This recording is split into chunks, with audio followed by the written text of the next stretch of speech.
Hola, mi nombre es José Orcajada, soy profesor en excedencia de genética de la Universidad Pablo Olavide y director científico de Overture Life, fundador de SINE.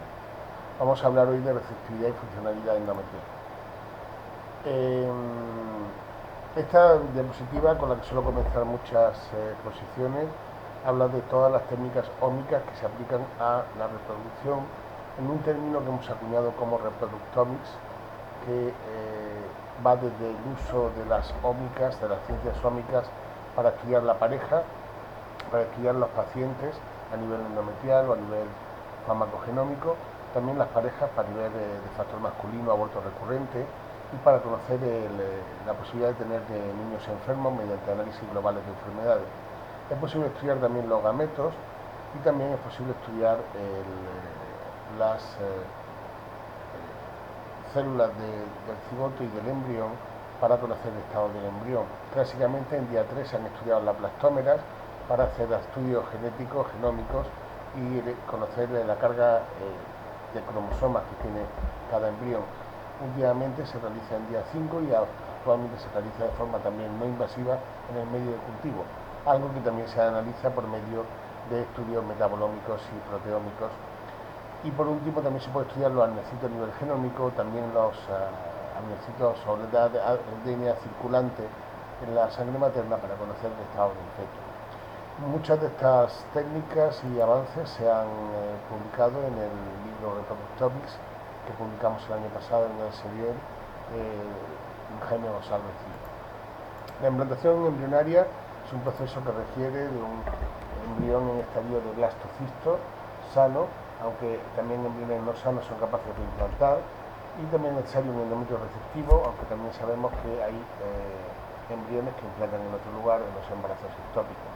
Es necesario también un diálogo molecular que hace que el embrión implante aproximadamente en el mismo sitio, en el mismo lugar del endometrio para tener más éxito. Estos estudios han estado encaminados para conocer las bases moleculares de la infertilidad del tejido endometrial, y en el otro lado los embriólogos y los genetistas han estudiado el embrión para seleccionar los mejores embriones para ser transferidos, con el único fin en ambos casos de aumentar las tasas de embarazo. El endometrio no necesita presentación para la mayoría de los oyentes, es un tejido realmente extraordinario en el sentido de que no hay otro tejido en el cuerpo humano que se regenere cada mes para ser funcional muy pocas veces a lo largo de la vida. Está muy regido por hormonas y regulado y coordinado con el ovario a la hora de la ovulación para recibir a un embrión, a un blastocisto en día 6, aproximadamente en el día 20 o 21 del ciclo menstrual, lo que es 7 días después del pico de LH que desata la ovulación. Esto es lo que llamamos la ventana de implantación clínica.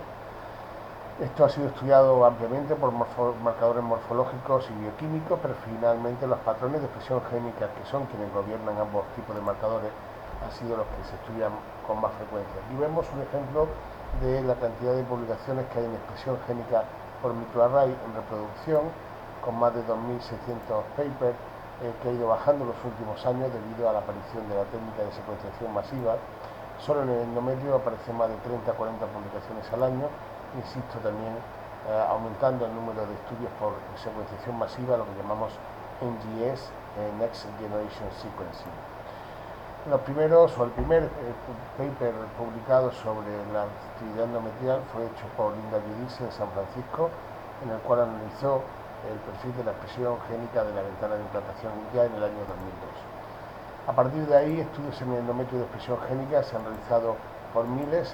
La revisión que hice ahora mismo de qué es lo que hay publicado son más de 6.000 publicaciones, de las cuales más del 8% utilizan la tecnología de microarray. La mayoría de ellas están centradas en el cáncer, la mitad de ellas, pero hay publicaciones en todas las áreas de disfunción del endometrio, como puede ser adenomiosis o fallo de implantación, endometritis, la aparición de miomas, endometriosis, etc. He tenido la suerte de haber publicado en obesidad, contracepción, en ciclo estimulado y también en miomas y en adenomiosis. El desarrollo de la ventana de implantación para estudiar el desarrollo de la ventana de implantación de forma más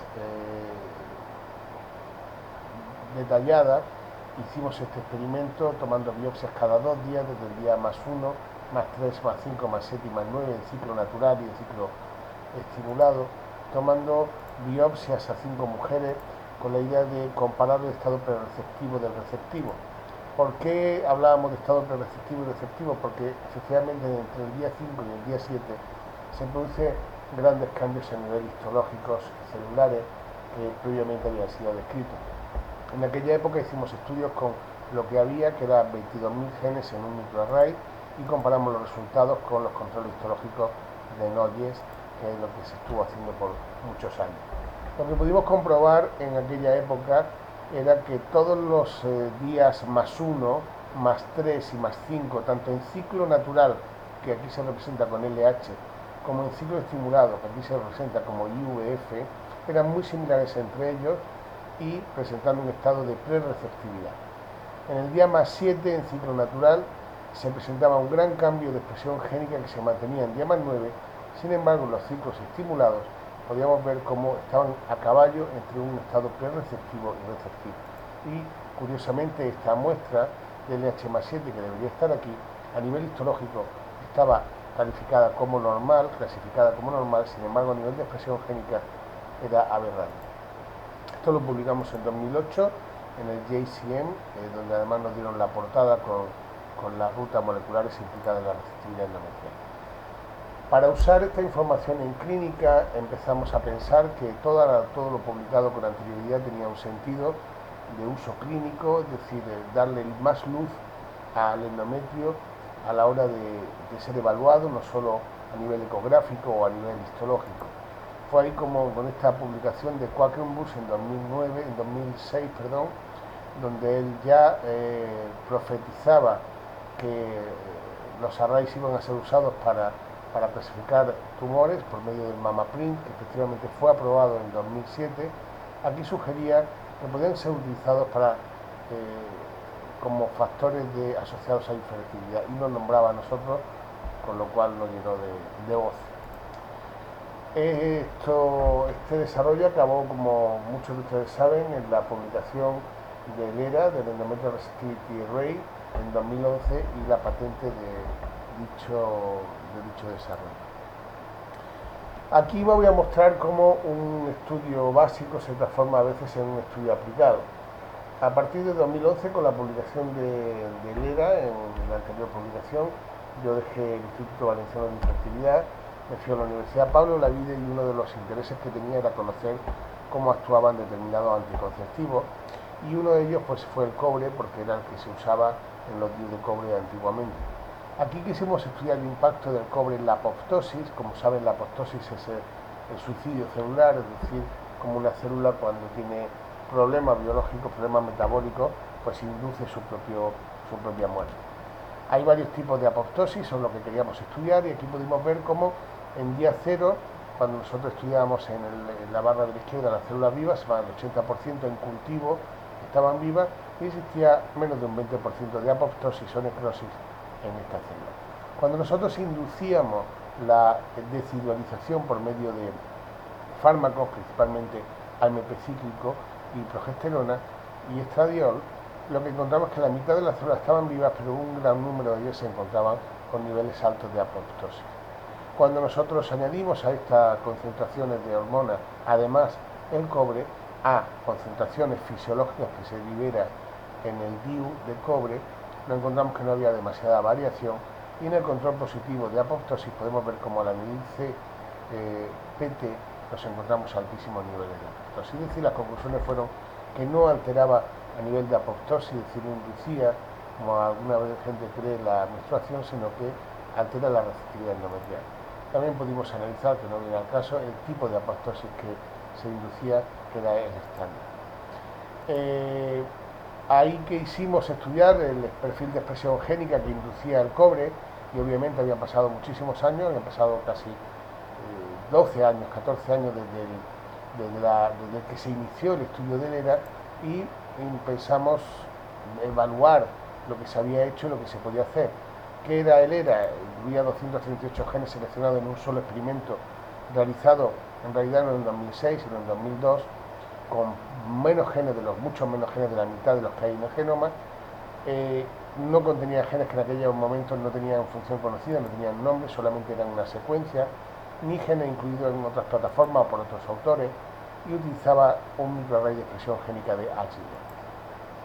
La pregunta que nos hicimos fue, ¿se puede mejorar? Bueno, todo es mejorable en la vida, eso lo sabemos, así que empezamos a hacer un estudio bibliográfico de autores desde el año 2005, es decir, cuando, digamos, acabó el estudio del ERA a nivel molecular o a nivel génico. Y lo primero que nos encontramos fue que la mayor parte de los genes que había publicado eran 192 en 71 publicaciones, de las cuales solo 54 se encontraban en el ERA. Y además se incluyeron genes de respuesta inmune, utilizando las tecnologías que en los últimos 15 años habían evolucionado más, que son las PCR digitales, tratando de analizar más muestras en menos horas y hacer más asequible el test. El resultado de ese análisis bibliográfico de los 192 genes encontrados nos dio que había muchísimas más conexiones entre ellos de lo esperado, y tienen las conexiones esperadas 425 frente a reales 1334, lo que habla que muchos genes están involucrados en procesos biológicos similares. Este es un ejemplo de por qué hay que validar los oligonucleótidos. En el caso de los microarrays, nosotros nos encontramos una luz, es decir, una luz que indica la cantidad de hibridación que ha dado un gen. En ese caso nosotros no podemos validar si esa luz corresponde a ese gen o no, puesto que es solamente una luz. En el caso de las PCR nosotros podemos, como podéis ver aquí, comprobar que la PCR funciona. Aquí vemos como aquí no funciona, como aquí ha producido más de un fragmento, o como aquí ha dado un fragmento de un tamaño indeseado. Por lo tanto, en todos esos casos donde hay errores, hay que rediseñar oligos para volver a meterlos en la PCR y poder tener un resultado fiable. Para eso utilizamos una tecnología que se llama Fluidigene, como dicen los ingleses, capaz de hacer 9000 PCR en 4 horas. Este es el análisis que te da del heatmap de las PCR, y esto es una de las cosas importantes. Al amplificar, nosotros podemos comprobar que todas ellas han amplificado solamente un fragmento y el mismo fragmento. Si hubiera doble fragmento apareciendo en montañitas y no solo una, lo cual es un criterio de calidad buenísimo. Por supuesto, todas las PCR fueron secuenciadas para comprobar que lo que estábamos amplificando era lo correcto. Es un ejemplo de cómo devuelve los datos el Fluidigene, con además este es un histórico, puesto que son las primeras muestras estudiadas de LH+2 y LH+. Y aquí pudimos, que era el fin de ese trabajo, estudiar por PCA cómo en día cero teníamos un perfil de expresión génica, un perfil en día 8, un diferente perfil de expresión génica, es decir, desigualizado, cómo el cobre hacía un efecto leve pero suficiente sobre la receptividad endometrial, y cómo el CTP que induce la apoptosis cambia radicalmente la expresión génica del endometrio. Esto lo publicamos en el año 2017, el efecto del cobre y la receptividad endometrial y la inducción de apoptosis. Y ahí surgió la posibilidad de utilizar esa lista de genes nueva para crear un nuevo sistema de análisis del endometrio, y aquí pues tomamos de nuevo células, muestras endometriales en mujeres no receptivas, LH+2, prereceptivas LH+5, receptivas, posreceptivas, y también en diferentes días de uso de progesterona. Aquí lo primero que pudimos ver es que la mayor parte de los genes que tenían que estar up y down regulados, es decir, regulados al alza, regulados a la baja entre LH+7 y LH+2, efectivamente lo estaban, que era algo que no sucedía en el caso del ERA, puesto que aquello procedía de un solo experimento. Cuando tratamos de usar estos datos para clasificar muestras, pudimos ver cómo con solo 16 componentes principales, es decir, 16 genes, podíamos clasificar el 94% de las muestras, y que estos genes, además estos 16, no son los que más suben o que más bajan, no, son aquellos que siempre suben o bajan en una cantidad en todas las mujeres. Y también pudimos comprobar con solo 40 genes y 5 genes housekeeping, es decir, genes que no cambian nunca, pudimos comprobar que podíamos clasificar por medio de una red neuronal todas las muestras como receptivas, prereceptivas, posreceptivas o no receptivas. Y bueno, esto lo publicamos también en el año 2018, el desarrollo de una nueva nueva herramienta que se llamó en su momento EarMap y EarGrade, y que Cooper, adaptando estos resultados a una plataforma nueva que se llama OpenArray, se llamó EarPeak. Esta es la plataforma OpenArray que utiliza Cooper.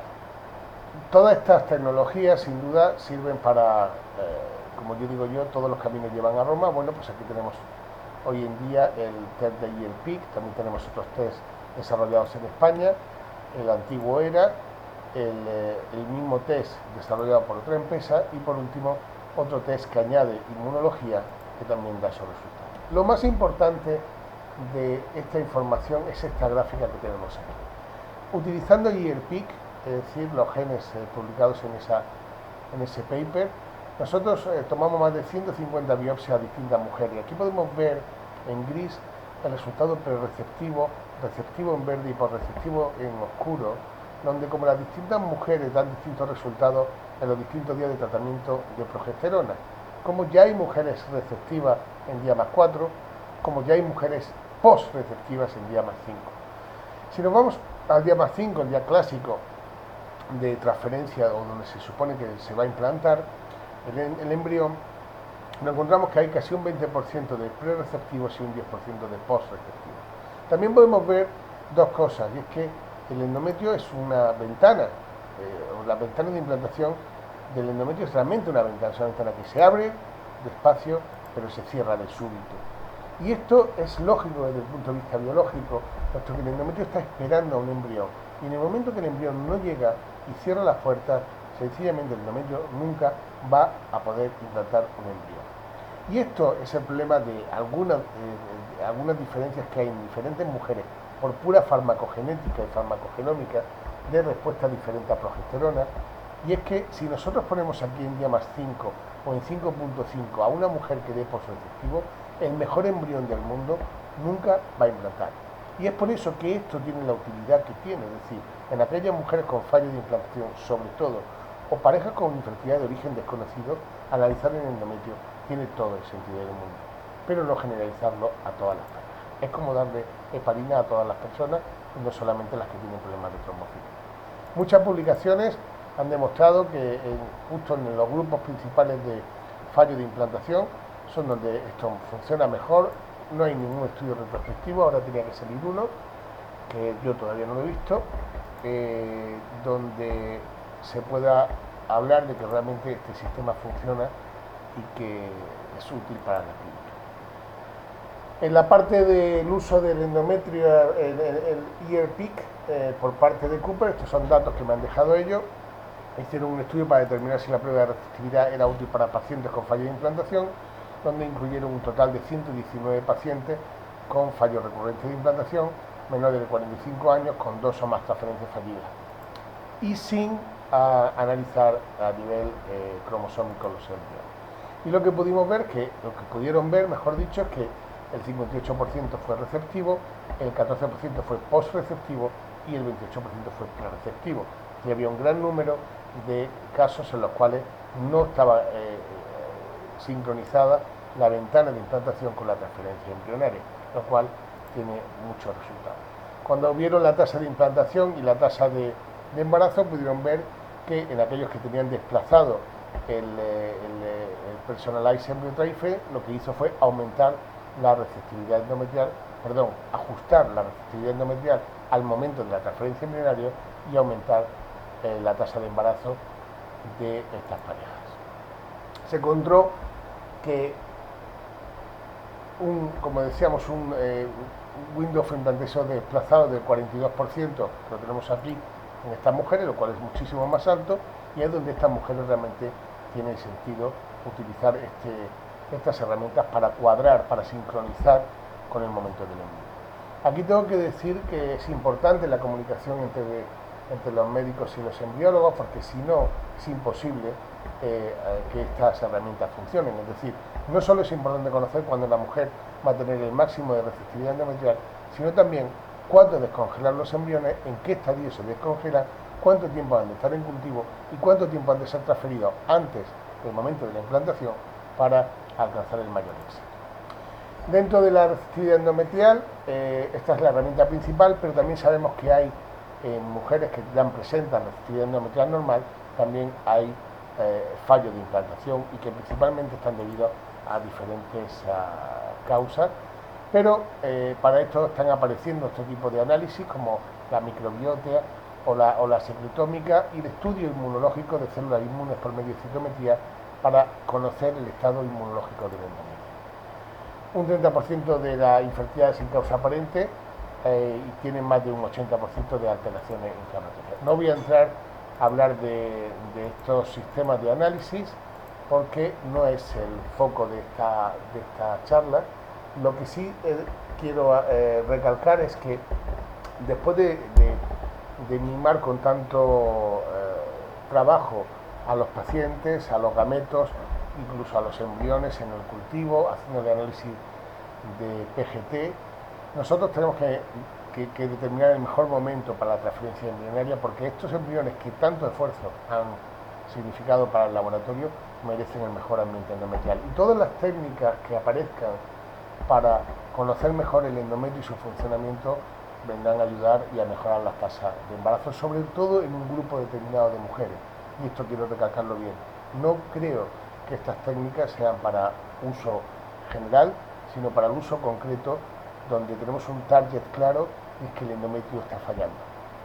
Cualquier cosa que no sea eso será un sobreuso o un abuso de una tecnología que además implica una biopsia embrionaria, una biopsia endometrial, lo cual supone también un dolor y además un gasto económico para los pacientes.